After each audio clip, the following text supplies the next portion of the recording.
Ok, buenos días con todos. Vamos a dar inicio a la charla, entonces voy a iniciar con la presentación.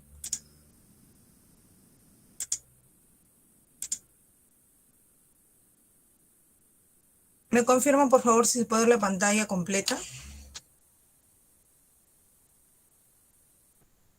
Afirmas, si se ve. Ok, muchas gracias. Buenos días con todos. Quien les habla es Adriana Valeria Soto Romero, médico cirujano egresado de la Universidad Privada San Juan Bautista, médico auditor y actualmente médico residente de tercer año de oftalmología en la Universidad Nacional Mayor de San Marcos. El tema que vamos a ver a continuación es para la unidad de telesalud de la Facultad de Medicina de la San Fernando. El tema de hoy es disfunción de las glándulas de Meibomian. Pero, ¿qué dirán ustedes que son las glándulas de Meibomian? Pues aquí vemos en esta figura la parte de la anatomía de los párpados. Por detrás de los párpados, en la zona tarsal, es donde podemos ver estas glándulas que vemos aquí, que son como unos conductillos que van a llevar cierta secreción que va a ayudar a la película lagrimal. Vamos a definir entonces qué es la disfunción de las glándulas de Meibomian. Es una anomalía crónica y difusa de las glándulas meibomianas, comúnmente caracterizadas por la obstrucción del conducto terminal y o cambios cualitativos o cuantitativos en la secreción glandular. Esto puede tener como resultado una alteración de la película lagrimal, dando así síntomas de irritación ocular, inflamación clínicamente aparente y enfermedades de superficie ocular. Esta definición nos la ha dado la Sociedad de lo que es la superficie ocular del ojito y la lágrima y del aparato lacrimal. Ellos en el 2011 hicieron un taller internacional de la disfunción de glándulas de Meibomian, ya que veían a muchos pacientes que no solamente tenían ojo seco, sino tenían otra patología de lo que eran los párpados y en sí las glándulas de Meibomian. Vamos a hablar un poco de la anatomía. Esta es una meibografía electrónica de una glándula de Meibomian. Esta es, digamos, la parte posterior de los párpados, es la zona tarsal, donde podemos ver las glándulas que son como unos conductillos de forma vertical en el párpado superior, que son más grandes, y en el párpado inferior un poco más pequeñas. Esta glándula se compone de múltiples acinos que secretan, que contienen secreción de meibo, y dentro de estos están los meibocitos. Contienen dúctulos laterales y un conducto central, terminando en un conducto excretor por donde sale la secreción. Como les comentaba, el párpado superior tiene una longitud más grande, que es de 5.5 milímetros, a diferencia del inferior, que es solo de 2. Y hay de 25 a 40 meibocitos en el párpado superior y en el inferior de 20 a 30. El volumen que maneja el párpado superior es de 26 microlitros y 3 en el inferior. Entonces, para ubicarnos un poco más de manera específica, vamos a ver estos ductos que sería la glándula de Meibomian. Tenemos acá los acinos, donde están los meibocitos que secretan el meibo. Esta secreción va a pasar por los dúctulos y van a llegar a un dúctulo central, donde la secreción va a salir a la superficie por el dúctulo excretor. Y por aquí va a salir el meibo. Entonces, cuando presenta alguna patología, esta glándula, por lo general siempre empieza por una hiperqueratinización a este nivel, a nivel del orificio. Entonces va a ser que de manera retrógrada llegue la secreción nuevamente a los acinos y se acumule ahí. Con el tiempo, si esta enfermedad se hace crónica, inclusive estos acinos se hacen mucho más pequeños, se atrofian, y toda esta zona de lo que es la glándula de Meibomian se ve sumamente atrofiada. Dentro de la fisiología de estas glándulas, podemos ver que son densamente inervadas y su función va a estar regulada por andrógenos, estrógenos, progestágenos, ácido retinoico, algunos factores de crecimiento y también algunos neurotransmisores. Pero, ¿qué función tiene esta secreción de lo que estamos hablando, que es el meibo?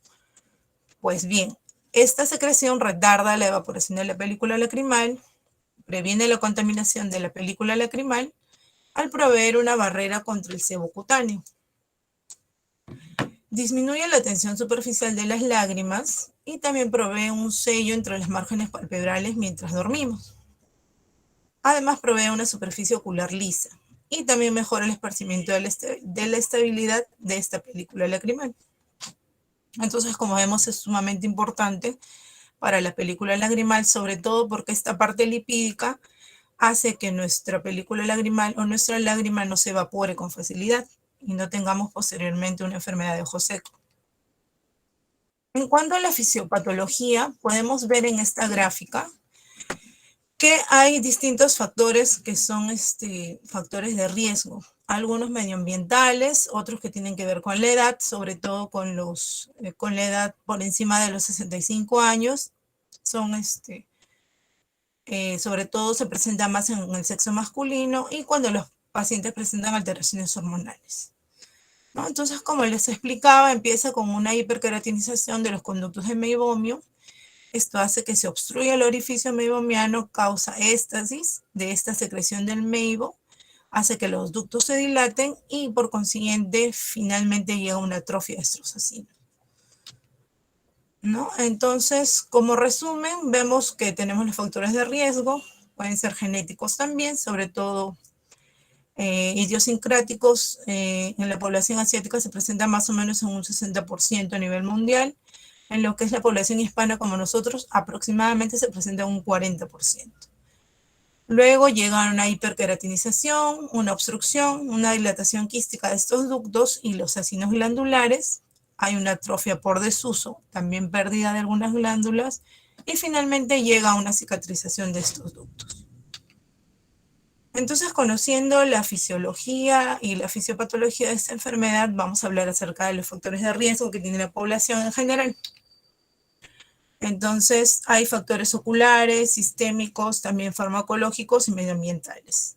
Dentro de los factores oculares, pues hablamos de pacientes que sufren de blefaritis crónica o aguda. Yo creo que dentro de la práctica de la consulta diaria podemos verlo esto muy seguido y no es necesario que sea diagnosticado por un oftalmólogo. Puede hacerlo un médico general viendo esta característica en los ojos, pues, ¿no? Vemos párpados enrojecidos, conjuntiva también enrojecida, salmonada y cierta secreción dentro de las pestañas o caspa, como lo podemos ver en esta imagen. Usuarios también de lentes de contacto y pacientes que hayan tenido infecciones por Demodex previa. En lo que es la edad, mayores de 65 a 70 años, mayor en el sexo masculino. Este déficit de andrógenos que tienen a esta edad hace que sean proclives también los pacientes, tanto sexo femenino como masculino. Dentro de los factores farmacológicos tenemos ciertos fármacos que tienden a hacer que esto sea más proclive, sobre todo en terapias hormonales, algunos antihistamínicos y antidepresivos. Dentro de los factores ambientales que se ha visto en este taller que se dio en el 2011, pues los pacientes tenían dietas pobres en ácidos grasos, sobre todo en omega 3 y en omega 6. La temperatura y la humedad ambiental también tienen mucho que ver con esto. Y definitivamente lo podemos ver ahora muy seguido porque vemos más pacientes usuarios de ordenadores y dispositivos de iluminación por tiempo prolongado, por lo que se ha dado durante esta época de pandemia, pues, lo que es el trabajo en casa. Entonces vamos a hablar acerca de la sintomatología. ¿Cómo llega nuestro paciente? Podemos ver a un paciente con párpados enrojecidos, con lagrimeo excesivo, que se llama epífora, los ojos rosados o asalmonados, como vemos en esta imagen, que no necesariamente tiene que ser una conjuntivitis, sensación de arenilla o cuerpo extraño y ardor en los ojos. Eso es lo que se quejan la mayoría de pacientes, digamos que el 70%. Esta formación de costros o enmarañado de pestañas, como vemos aquí, que es característico de la blefaritis.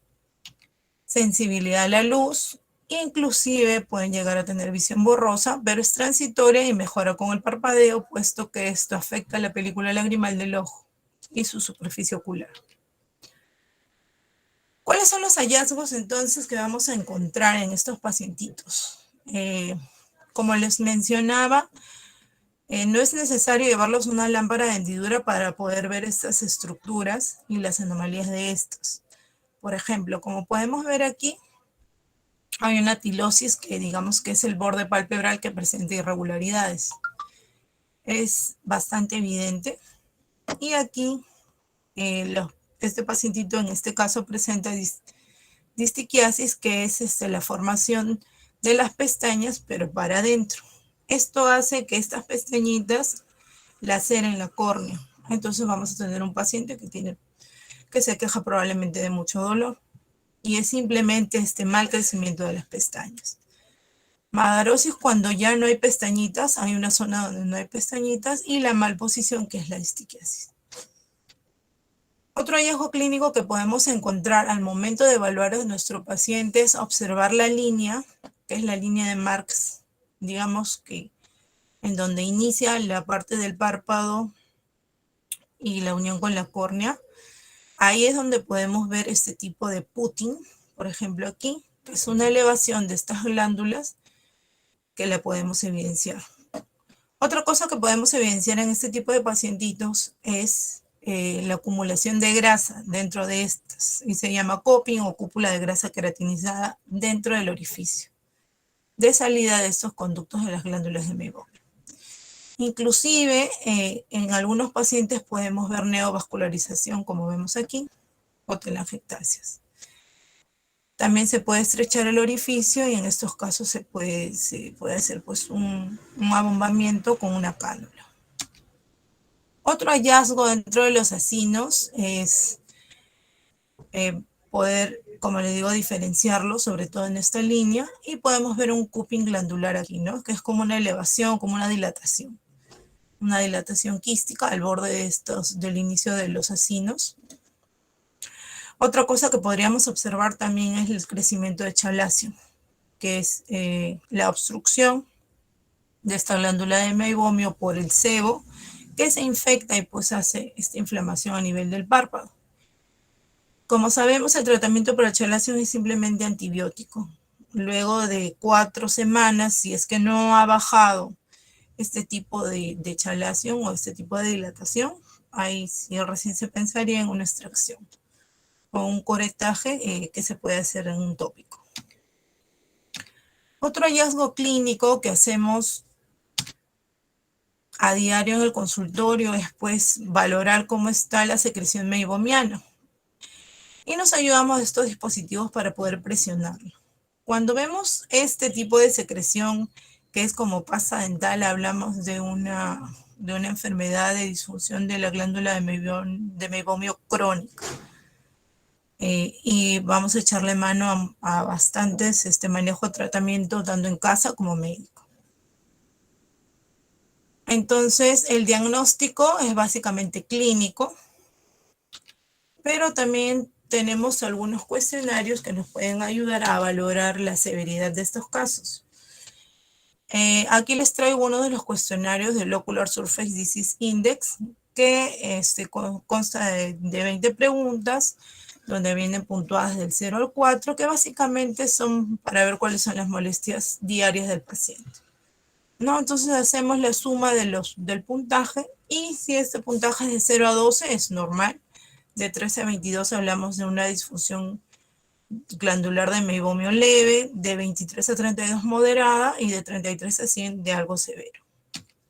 Otra cosa que podemos hacer para ver la estructura y la anatomía de las glándulas de meibomio es una meimografía. Aquí podemos ver una estructura normal de las glándulas de meibomio, donde no hay pérdida de las glándulas, la estructura está normal, vertical. Aquí podemos ver una pérdida, digamos, no tan grosera. Aquí sí podemos ver un área de pérdida de 1/3 a 2/3 del párpado, y aquí podemos ver algo grosero, ¿no? Este tipo de atrofia glandular se llama dropout. Entonces, cuando ya vemos esto, hablamos de una enfermedad severa, ¿no? En un grado 3. Entonces, vamos a pasar al tratamiento. ¿Qué hacemos con nuestros pacientes que por lo general vienen con una enfermedad crónica? Lo primero, higiene palpebral. Calor, masaje y limpieza. Entonces, hay distintas formas de hacer este tipo de tratamiento. Lo primero que se le indica al paciente es la limpieza de pestañas. Entonces, la higiene de pestañas, como vemos en este ojito, tiene un párpado bastante enrojecido y mucha secreción. ¿Qué es lo que se hace usualmente y sobre todo utilizamos en el hospital? Nosotros les decimos que utilicen algunos shampoos que son especiales para este tipo de situaciones, pero también hay algunos que son caseros, que se puede hacer con 2 gotas de shampoo de bebé y un cuarto de taza de agua tibia. Esto lo mezclamos con el hisopo y luego procedemos a hacer la limpieza, de arriba para abajo, tanto en el párpado superior como en el párpado inferior. Y terminamos con una gasita de agua tibia limpia y retiramos todo el exceso de shampoo o agua jabonosa que pueda tener. ¿Qué se recomienda también son los masajes? Estos masajes se deben hacer de esta forma. Un poco para abajo, más o menos como la anatomía de la glándula de Meibomian, como para que pueda salir la secreción. El párpado superior lo masajeamos hacia abajo con sumo cuidado y el otro en viceversa. Además, vamos a aplicar calor a esta zona, ya que este meibo, como está obstruidos estos conductos, hay que tratar de que la secreción sea más diluida. Esto lo hacemos con calor.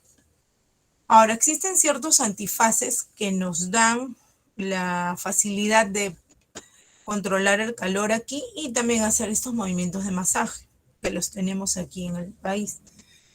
La aplicación del calor es con los párpados cerrados y colocar una compresa de agua tibia, más o menos a unos 39 grados hasta 40, 2 veces al día, para poder, hacer de que esta secreción pueda ser diluida y pueda salir por los conductos. Ahora, luego de esto, porque este tratamiento y este manejo que se hace en casa por lo menos debe ser unos 3 o 6 meses. Si no funciona y nuestro paciente regresa, podemos echarle mano a lo que son el tratamiento médico. Empezaríamos con acitromicina, una gotita cada 12 horas de 10 a 14 días. Y también se le puede dar inclusive la acitromicina vía oral. 500 miligramos en el primer día y los 4 días posteriores 250 miligramos solo una vez al día. En el otro tratamiento sistémico que podemos utilizar también está la doxiciclina de 40 a 100 miligramos al día de 6 a 12 semanas, sobre todo en pacientes con rosácea. También se habla, en este taller acerca de la ciclosporina al 0.05%, una gotita al día por unas 4 semanas. También corticoides tópicos, pero no la prednisolona, sino tipo loteprednol, que es uno de baja potencia, en solamente ciclos cortos de 3 a 4 semanas como máximo, bajándolo de manera escalonada. También se sugiere dar suplementos de omega 3 y si es que este paciente pues presenta entropión, que es que el parpadito se vaya hacia adentro o hacia afuera, ya podemos pensar en una cirugía. Pero básicamente a nuestro paciente hay que darle, pues primero explicarle el tema, de qué se trata esta enfermedad, que es una enfermedad crónica, que no va a sanar de la noche a la mañana y siempre va a necesitar venir continuamente a consulta y hacer su limpieza e higiene de pestañas. Entonces les voy a dejar esto para que vean un videito que es un poco el resumen de esta disfunción de glándulas de Meibomian. Muchas gracias.